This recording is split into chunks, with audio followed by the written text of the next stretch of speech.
Hello everyone, welcome to career point. Career point के इस YouTube channel में मैं शैलेंद्र डेमरे आप सभी का स्वागत करता हूं। और आज हम लास्ट जो क्लासेस टीचिंग एप्टीट्यूड में हमने पढ़ा था, शिक्षण क्या है, शिक्षण के स्तर क्या है, यानी लेवल ऑफ टीचिंग के बारे में पढ़ा था। टीचिंग किस टाइप्स की होती है ये हमने पढ़ा था। तो जो हमने अब तक पढ़ा है उससे संबंधित वेरी आईएमपी एमसीक्यू हम करने वाले हैं, जिनमें से बहुत सारे क्वेश्चन प्रीवियस ईयर के क्वेश्चन पेपर में आए हुए भी हैं।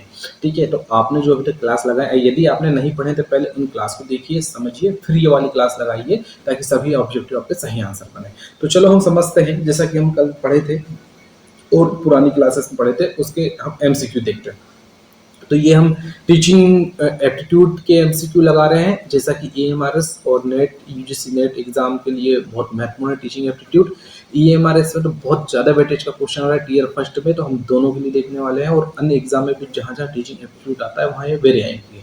चलो पहला क्वेश्चन देखते हैं हम, शिक्षण से क्या अभिप्राय है। तो हमको बताना है शिक्षण से क्या अभिप्राय है। ऑप्शन ए कहता है सीखने में सहायक है, ऑप्शन बी कहता है शिक्षण की अंतर प्रक्रिया है, ऑप्शन सी कहता है सीख देना है, और ऑप्शन डी इनमें से कोई नहीं। तो सीखने में शिक्षण से अभिप्राय क्या है। शिक्षण शिक्षण मतलब टीच करना, टीच करना मतलब होता है सीख देना, लोगों को नॉलेज देना। तो सही आंसर आएगा इसका सी, सीख देना। ठीक है, चलो नेक्स्ट पढ़ते हैं। शिक्षा का मूल उद्देश्य व्यक्ति के नैतिक एवं बौद्धिक सद्गुणों का आधार बनाना है। यानी शिक्षा का मूल उद्देश्य क्या है, व्यक्ति के नैतिक एवं बौद्धिक सद्गुणों का आधार बनाना है। तो आप बताइए, जल्दी से आंसर कमेंट्स कीजिए, किसने कहा था ये। देखो यहाँ बात कर रहा है सद्गुणों, सद्गुणों का आधार मूल उद्देश्य है, शिक्षा का मूल उद्देश्य। ठीक है, तो आप कह सकते हैं कि मूल उद्देश्य, तो जैसा कि आप देख रहे हैं सुकरात है, अरस्तु है, टेलर है और जॉन डेवी है। तो शिक्षा के बारे में सबसे पहले दुनिया के सबसे प्राचीन फिलोसोफर ने जानकारी दी थी, और आपको मालूम है कि सबसे प्राचीन कौन है, अरस्तु। तो आप ऐसे याद रख सकते हैं कि शिक्षा का मूल, मूल मतलब होता है सबसे बेस, और सबसे प्राचीन शिक्षाविद कौन है, अरस्तु। तो मूल की जानकारी कौन होंगे, शिक्षाविद अरस्तु देंगे। ठीक है, नेक्स्ट हम देखते हैं। शिक्षण से मेरा अभिप्राय बच्चों और मनुष्य के शरीर, मन और आत्मा में विद्यमान सर्वोत्तम गुणों का सर्वांगीण विकास करना है। यह कथन किससे संबंधित है, सर्वपल्ली राधाकृष्णन से है, जवाहरलाल नेहरू से है, महात्मा गांधी से है, या अबुल कलाम आजाद। जल्दी से आप लोग इसका आंसर कमेंट्स कीजिएगा। किसने कहा था कि शिक्षण से मेरा अभिप्राय बच्चे और मनुष्य के शरीर, मन और आत्मा में विद्यमान सर्वोत्तम गुणों का सर्वांगीण विकास करना है। तो सर्वोत्तम गुणों का सर्वांगीण विकास, तो आत्मा, परमात्मा, आत्मा में विद्यमान सर्वोत्तम गुणों का सर्वांगीण विकास करने वाली जो बात कही है महात्मा गांधी ने कही है। तो आप इसको ऐसे याद रखेंगे कि महात्मा गांधी जो है सर्वोत्तम गुणों का सर्वांगीण विकास कौन करवाते हैं, महात्मा गांधी। तो महात्मा गांधी की शिष्य का नाम था मनु, और मनु से याद रखना है मन, और आत्मा की बात करते हैं हमेशा। महात्मा गांधी आत्मा की बात करते हैं, और उनके शिष्य का नाम क्या था, मनु। तो मनु से मन, तो मन और आत्मा में विद्यमान शिक्षण वाली बात कौन कर रहे हैं, महात्मा गांधी कर रहे हैं। ठीक है, शिक्षण वह संस्था है जिसका केंद्रीय तत्व ज्ञान का संग्रह करना है। यह कथन किसका है। तो आपको बताना है कि शिक्षण वह संस्था है जिसका केंद्रीय तत्व ज्ञान का संग्रह करना है, किसका कथन है। स्मिथ का है, रेमंड का है, गेज का है, या फिलिप्स का है। तो ये आपको इन चार में से सही आंसर आपको बताना है कि भैया किसने कहा था ये कथन। कमेंट्स कीजिए आंसर जल्दी से। जिसका केंद्रीय तत्व ज्ञान का संग्रह करना है। ठीक है, तो देखो आप इसको ऐसे ट्रिक से याद सकते हैं, इसका सही आंसर है टी फिलिप्स। आप ऐसा याद रख सकते हैं, माइकल फिलिप्स एक तैराक हैं। माइकल फिलिप्स कौन है, एक तैराक है, दुनिया के सर्वोत्तम तैराक है। ठीक है, और इनके पास लगभग 28 मेडल है ओलंपिक के, ये सर्वाधिक ओलंपिक मेडल विजेता है। तो संग्रह, लोग ज्ञान का संग्रह करते हैं, माइकल फिलिप्स ने मेडल का संग्रह किया है। तो ज्ञान का संग्रह माइकल फिलिप्स ने किया है मेडल की तरह, ऐसा आप याद रख सकते हैं। दुनिया में सबसे ज्यादा संग्रह किसके पास में है मेडल्स के, माइकल फिलिप्स के पास में, ओलंपिक के, है ना। ये तैराक है, दुनिया के सबसे बड़े तैराक है।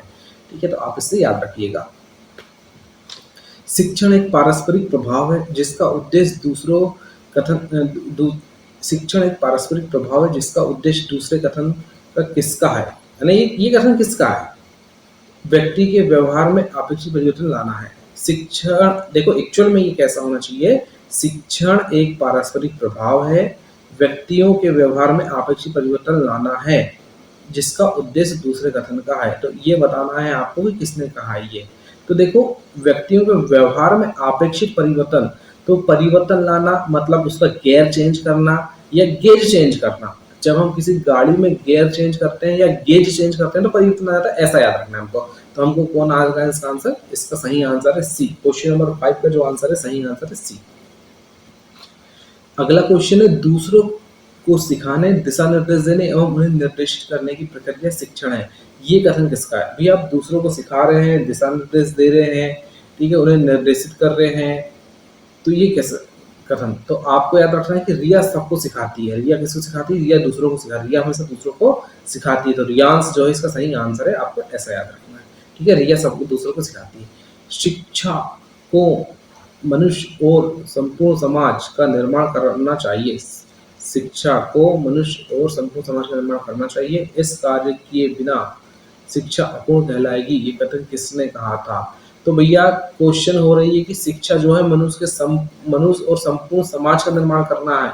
तो हमारे समाज में शिक्षा जो है संपूर्ण निर्माण करेगी। तो हमारे समाज में जो सबसे बड़े शिक्षक होंगे वो संपूर्ण कहना चाहिए निर्माण करेंगे। और आपको पता है कि हमारे समाज में सबसे बड़े शिक्षक कौन है, डॉक्टर सर्वपल्ली राधाकृष्णन, क्योंकि इन्हीं के जन्मदिन पर हम क्या मनाते हैं, शिक्षक दिवस। जी हाँ, 5 सितंबर को हम शिक्षक दिवस मनाते हैं, इन्हीं के जन्मदिन को मनाते हैं। तो आपको याद रखना है कि 5 सितंबर को शिक्षक दिवस मनाते हैं इन्हीं के जन्मदिन पे। तो ये जो है डॉक्टर राधाकृष्णन, तो सही आंसर आएगा आपको कि संपूर्ण समाज का निर्माण सबसे बड़े शिक्षक करेंगे, राधाकृष्णन सही आंसर है। शिक्षण की प्रकृति विद्यार्थियों के किन किन पक्षों को अभिप्रेत करती है।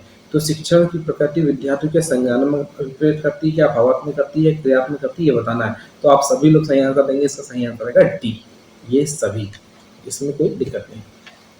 शिक्षण की प्रकृति कैसी होती है, उद्देश्यपूर्ण होती है, उपचारात्मक होती है, विकासात्मक होती है, आपको बताना है कि शिक्षण की प्रकृति कैसी होगी, उद्देश्यपूर्ण होगी, उपचारात्मक होगी, विकासात्मक होगी, कैसी। आई थिंक ये भी सही आपका आंसर आएगा, ऑप्शन नंबर डी। अगला क्वेश्चन, निम्नलिखित में से कौन सा कथन सही नहीं है। आपको नहीं वाला बताना है, मतलब निगेटिव कथन बताना है जो नहीं है। शिक्षण की प्रकृति सकारात्मक होती है, देखते हैं। शिक्षण की प्रकृति कला विज्ञान दोनों होती है, और आगे देखते हैं। शिक्षण की भाषाई प्रक्रिया ना होकर केवल उपचारात्मक प्रक्रिया है, ठीक है। और अगला देखते हैं, शिक्षण निर्देश में अन्वेषण मूल्यांकन मानक आदि शामिल होते हैं। तो सबसे पहले देखो शिक्षण की प्रकृति सकारात्मक होती है, बिल्कुल सही होती है, पॉजिटिव। ये कला और विज्ञान दोनों है, बिल्कुल सही है। तीसरा, शिक्षण भाषाई प्रक्रिया ना होकर केवल उपचारात्मक है, तो भैया नहीं, शिक्षण तो भाषा ही है, जैसे मैं बोल के बता रहा हूँ भाषा ही होती है ना। तो ये वाला प्रक्रिया ना होकर उपचारात्मक है, तो ये गलत है, सही है। यहाँ के लिए आपका सही आंसर ऑप्शन नंबर सी होगा, यहाँ के लिए जो रॉन्ग कथन है, नहीं बोला है ना। चलो हम नेक्स्ट क्वेश्चन जाते हैं।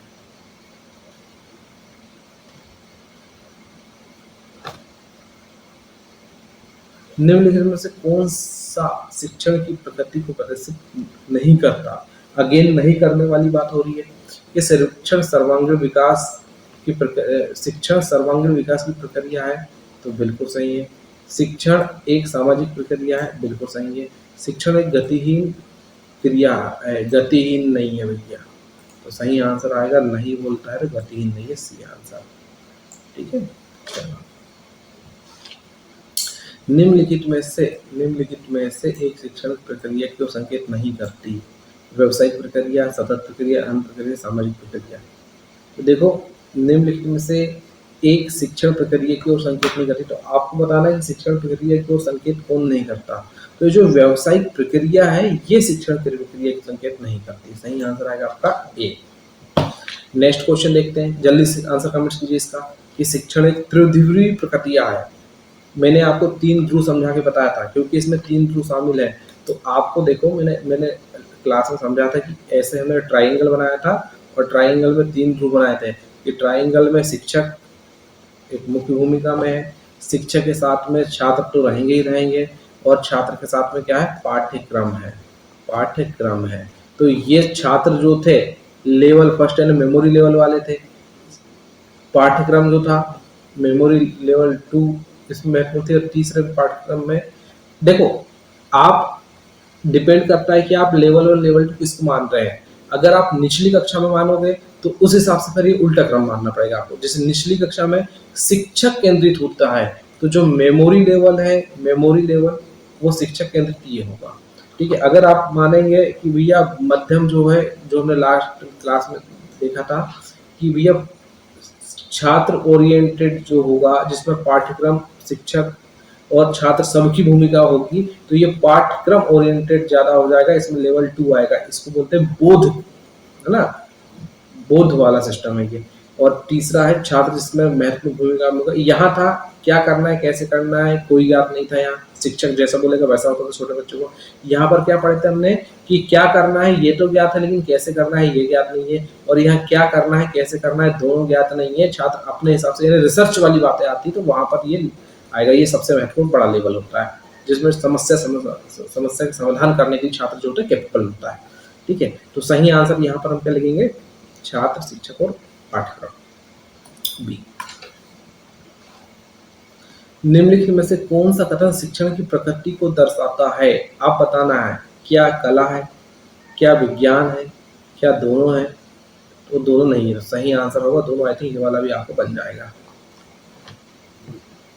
अगला क्वेश्चन कहता है निम्नलिखित कथनों पर विचार करें। शिक्षण प्रक्रिया लक्ष्य उन्मुखी है, शिक्षा के माध्यम से मानवीय मूल्यों का विकास होता है, संकुचित शिक्षा का अर्थ औपचारिक शिक्षा है, उपरोक्त में से कौन सा सही? तो आपको बताना ही कौन सा सही आने वाला है, बताएं।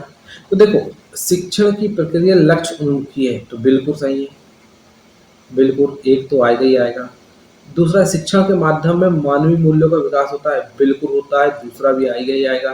तीसरा, संकुचित शिक्षा का अर्थ औपचारिक शिक्षा है, बिल्कुल सही, ये भी आएगा, क्योंकि आपने देखे थे, मैंने आपको पढ़ाया था सबसे पहली क्लास अपनी टीचिंग एप्टीट्यूड थी, उसमें हमने पढ़े थे कि जो शिक्षण जो होगा, शिक्षण के हमने दो अर्थ निकाले थे,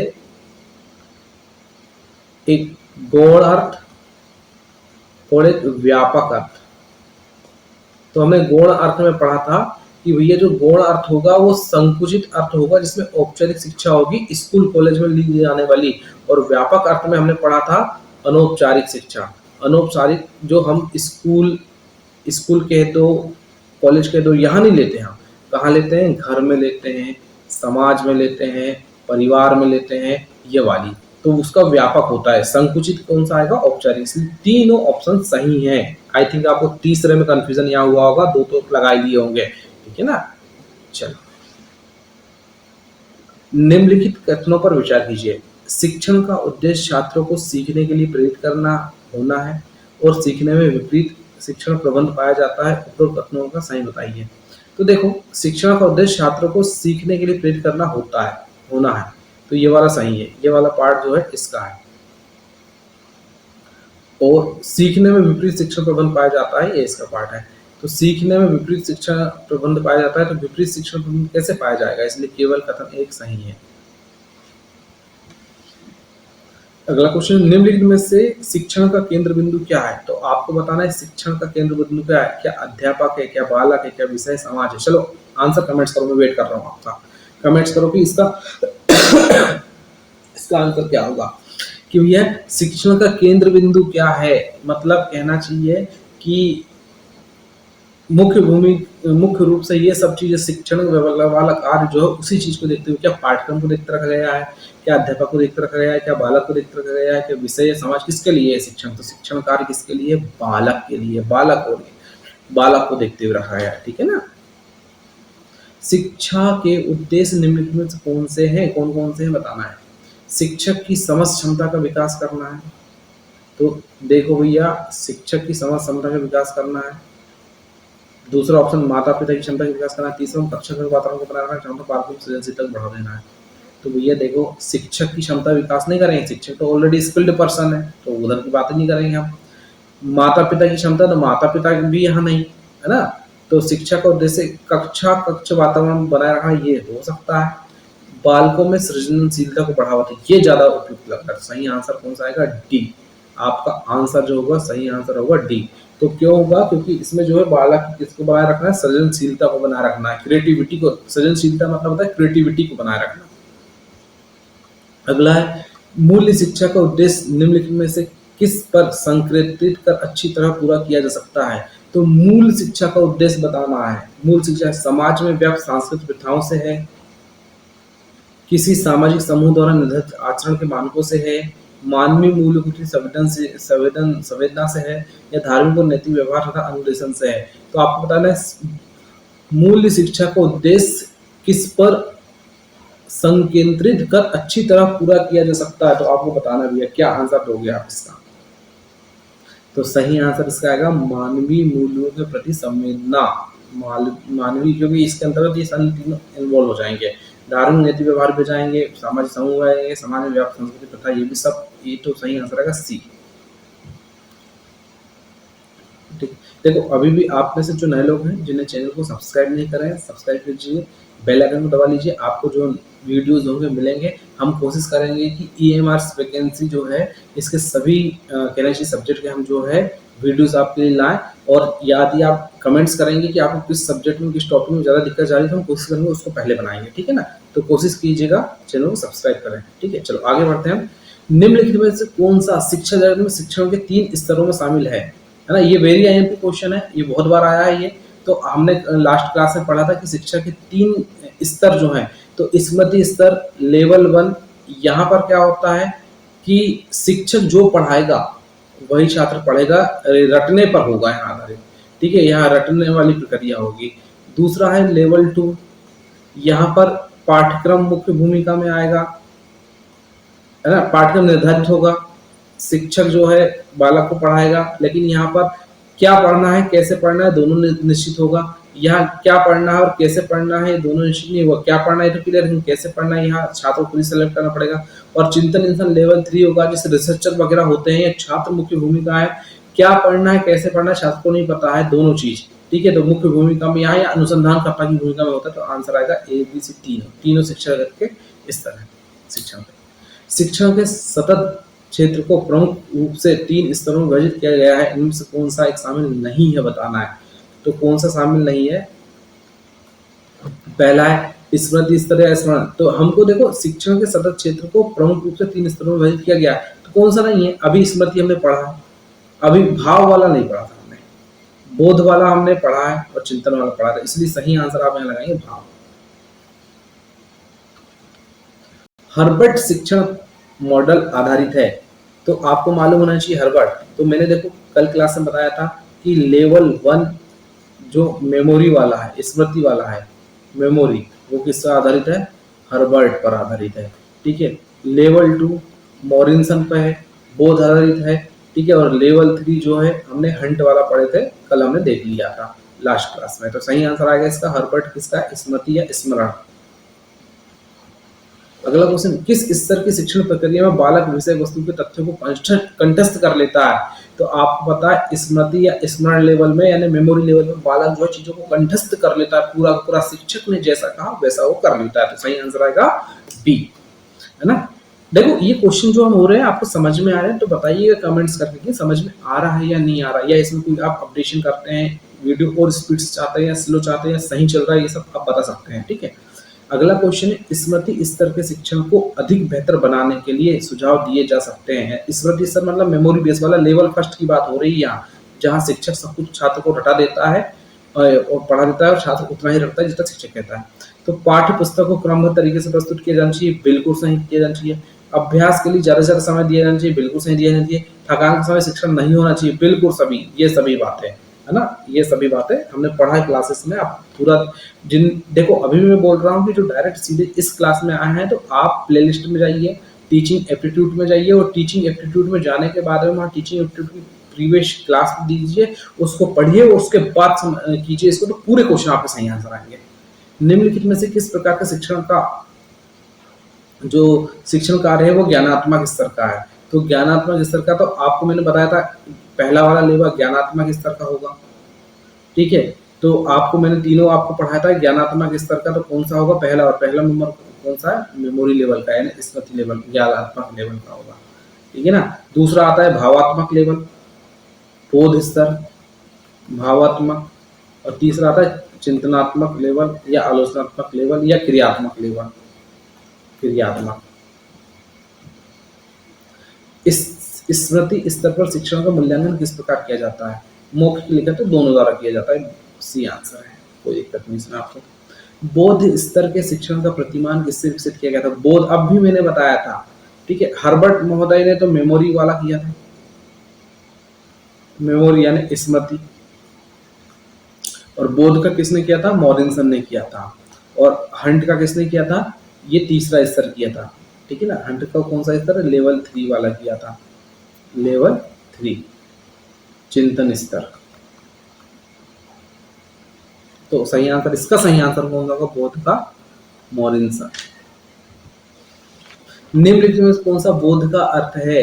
अर्थ का प्रत्यक्षीकरण करना, विचारों का बोध होना, गहनता से परिचित होना, प्रकृति एवं स्वभाव को समझना, भाषा में उत्पन्न होने वाले अर्थ को समझना।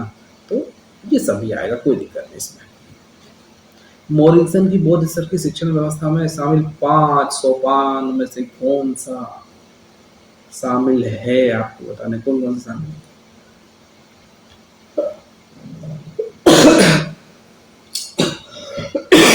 सॉरी। तो अन्वेषण भी शामिल है, प्रस्तुतिकरण भी शामिल है, परिवार कूट भी शामिल है और वर्णन भी शामिल है, ये सब शामिल है, इसलिए ये सभी आंसर आएगा। बोध स्तर के शिक्षण के पारस्परिक परिपाक में की विशेषता में क्या निहित नहीं है? छात्रों को सामान्यीकरण के लिए अवसर देना, व्यक्तिगत क्रियाओं के लिए छात्रों को अवसर नहीं देना, छात्रों के प्रत्यय प्राप्ति में सहायक होना, छात्रों को गृह कार्य देना। अब देखो यह नहीं है, तो आपको चलो बताओ कौन सा नहीं है, निगेटिव वाला आपको बताना कि कौन सा नहीं है। अधिकांश देखो, जब भी अगर कोई निगेटिव क्वेश्चन पूछता है तो उस ऑप्शन में देखना कि कौन सा एक निगेटिव, अधिकांश ऐसे वाले होते हैं। वैसे सही आंसर कौन सा है? बी, व्यक्तिगत क्रियाओं के लिए छात्रों को अवसर नहीं देना ना। नेक्स्ट है, किस स्तर की शिक्षण प्रणाली में अंतर पक्षों को, चलो ये क्वेश्चन थोड़ा सा गलत हो गया, मिसप्रिंट। निम्नलिखित में से किस चिंतन ने चिंतन स्तर के शिक्षण के लिए प्रतिमान दिया? अच्छा, चिंतन स्तर हमने अभी थोड़ी देर पहले कहा था, मॉरिसन ने तो बोध स्तर दिया था, हर्बर्ट ने स्मृति स्तर दिया था, और हंट ने कौन सा दिया था? चिंतन स्तर, चिंतन। तो सही आंसर क्या आएगा? Hunt, hunt, option number C. चिंतन स्तर के शिक्षण हेतु हंट का शिक्षण प्रतिमान के सामाजिक प्रणाली के अंतर्गत नहीं आता। छात्र क्रियाशील तथा स्वयं प्रेरित होते हैं बिल्कुल। छात्रों में समाजीकरण दृढ़ होता है, सहयोग, सामाजिक संवेदना और सहानुभूति का वातावरण होता है, निबंधन मूल्यांकन अधिक उपयोग होता है। चलो इसमें आप बताएं कमेंट्स करके कौन सा आंसर आएगा, जल्दी जल्दी कमेंट्स कीजिए। नहीं आता है बताना है। देखो, क्रियात्मक होते हैं, स्वयं प्रेरित होते हैं, बिल्कुल सही है। छात्रों में सामाजिकरण का दृढ़ आभार होता है, बिल्कुल सही है। सहयोग, सामाजिक संवेदना, सहानुभूति वातावरण होता है, बिल्कुल सही है। तो निबंधात्मक मूल्यांकन अधिक उपयोगी होते हैं, ये नहीं है। बोध वाले में ज्यादा महत्वपूर्ण है, बोध स्तर में। तो सही आंसर आएगा डी। चिंतन स्तर में शिक्षण केंद्रित होता है, समस्या समाधान बिल्कुल सही, आलोचना दृष्टिकोण बिल्कुल सही, सृजनात्मक क्षमता का विकास, ये सभी बिल्कुल सही। निम्नलिखित में कौन सा चिंतन स्तर के शिक्षण का प्रतिमान सोपान नहीं है? तो आपको बताना है कौन सा सोपान नहीं है। क्या सामाजिक प्रणाली, राजनीतिक प्रणाली, मूल्यांकन प्रणाली, संरक्षण। तो आपको मालूम है सामाजिक प्रणाली होती है, मूल्यांकन प्रणाली होती है, संरक्षण प्रणाली होती है, राजनीतिक प्रणाली का कोई काम नहीं है यहाँ। तो सही आंसर है बी। चिंतन स्तर पर शिक्षण के लिए निम्नलिखित सुझाव दिए सकते हैं। प्रत्येक संबंधित सोपान का अनुसरण किया जाए, विद्यार्थी का आकर्षण स्तर ऊंचा हो, छात्रों में सहानुभूति प्रेम संवेदनशील न हो। तो बिल्कुल सही, ये सभी आंसर आएगा, कोई दिक्कत नहीं इसमें। निम्नलिखित कथनों पर विचार कीजिए। पाठ्यचर्या पाठ्यक्रम का अंग माना जाता है। पाठ्यचर्या पाठ्यक्रम का अंग माना जाता है। पाठ्यचर्या कुछ नियमों तक सीमित है, जबकि पाठ्यक्रम की कोई सीमा नहीं है। पाठ्यचर्या निर्देशों के अनुसार ही काम करती है। पाठ्यचर्या एक प्रकार का अनुभव है जो पूरी शिक्षा के दौरान विद्यार्थी को मिलाता है। चलो इसके ऑप्शन नहीं है ना, तो ऑप्शन नहीं है, तो कथनों पर विचार कीजिए। तो ये पाठ्यचर्या पाठ्यक्रम का अंग माना जाता है, ठीक है। पाठ्यचर्या कुछ नियमों तक सीमित है, जबकि पाठ्यक्रम की कोई सीमा नहीं है, ठीक है। तो ऐसा नहीं, पाठ्यक्रम भी निश्चित होता है, सिलेबस निश्चित होता है, क्लास के हिसाब से डिसाइड किया जाता है, तो ये वाला नहीं आएगा। पाठ्यचर्या निर्देशों के अनुसार ही काम करता है, बिल्कुल सही है। पाठ्यचर्या एक प्रकार का अनुभव जो पूरी शिक्षा के दौरान विद्यार्थी को मिलता है, ये भी सही है। तो आंसर 1, 3 और 4। चलो, उम्मीद है आपको यहाँ तक चीज़ समझ में आई होगी। यदि वीडियो एमसीक्यू देखो, हमने प्रीवियस ईयर पहले क्लास में कॉन्सेप्ट को पढ़ा है, समझा है, फिर उसके बाद में हम ऑब्जेक्टिव में आए हैं, ठीक है। हम कोशिश करेंगे सीक्वेंस ऐसे ही चले, और इसके अतिरिक्त ऑब्जेक्टिव क्लास में जो टॉपिक पढ़े हैं उसके नीचे भी ऑब्जेक्टिव है, पहले क्लास पढ़ते हैं फिर उसका टॉपिक है ना, ये एक्स्ट्रा वाले हैं ऑब्जेक्टिव है ना। प्रीवियस ईयर में ऑलमोस्ट आईएमपी क्वेश्चन वाले भी हैं ये, तो आपको इन सबको जो है अच्छे से समझना है, बार बार लगाना है, ताकि आप सभी जो है ऑप्शन और क्वेश्चन को समझ सकें, ठीक है। चलो, इस चैनल में बने रहने के लिए फिर से आप सभी का बहुत बहुत धन्यवाद। चैनल को लाइक कीजिए, शेयर कीजिए, सब्सक्राइब कीजिए।